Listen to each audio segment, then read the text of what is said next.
म्यानमारच्या राष्ट्राध्यक्षांनी गया इथं महाबोधी मंदिरात घेतलं दर्शन. परराष्ट्र व्यवहार मंत्री डॉक्टर एस जयशंकर यांची घेणार भेट. ऑपरेशन सिंधूरनं भारताचा दृढ निश्चय आणि सशस्त्र दलाची सुनियोजित, अचूक आणि उद्दिष्टपूर्ती प्रतिसाद देण्याची क्षमता सिद्ध झाली. लष्कर प्रमुख जनरल उपेंद्र द्विवेदी. विधिमंडळ नेता निवडण्यासाठी कर्नाटक काँग्रेस विधिमंडळ पक्षाची आज बैठक. नेतेपदासाठी डी.के. शिवकुमार प्रबळ दावेदार. गोवा राज्याच्या आजच्या 39व्या स्थापना दिन कार्यक्रमाला उपराष्ट्रपती सी.पी. राधाकृष्णन राहणार उपस्थित. विकसित भारत उभारणीमध्ये गोवा महत्त्वाची भूमिका बजावेल अशी पंतप्रधानांनी व्यक्त केली आशा.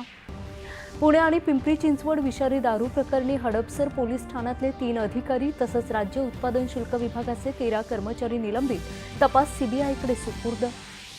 मराठा आरक्षणासाठी मनोज जरांगे यांची अंतरावली इथं आमरण उपोषणाला सुरुवात.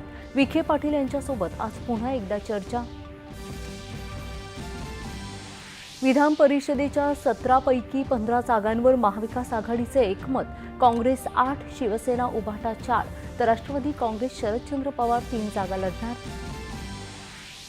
इंग्लंडच्या दौऱ्यावर असलेल्या भारतीय महिला क्रिकेट संघाचा T20 सामन्यांच्या मालिकेतला दुसरा सामना आज ब्रिस्टॉल इथं होणार. पहिला सामना जिंकून भारताची मालिकेत 1-0 अशी आघाडी. आणि सिंगापूर खुल्या बॅडमिंटन स्पर्धेत भारताची पुरुष दुहेरीची सात्विक आणि चिरागची